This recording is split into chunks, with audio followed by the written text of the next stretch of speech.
আজ সকালে বরমশাই বাজার থেকে অনেকগুলো খোকা ইলিশ নিয়ে হাতে ধরিয়ে বলল, কী গো, নতুন কিছু বানাও তো দেখি।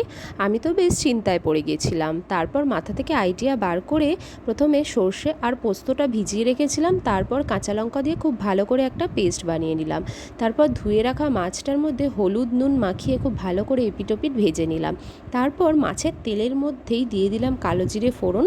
সর্ষে পোস্ত বাটাটা দিয়ে যখন তেলটা ছেড়ে গেল, ওপর থেকে দিয়ে দিলাম পরিমাণ মতো নুন এবং হলুদ। খুব ভালো করে মশলাটা কষিয়ে নিলাম, নিয়ে দিয়ে দিলাম ওপর থেকে তেঁতুলের কাঁধ। এই রান্নার মেন উপকরণটাই হচ্ছে এইটা।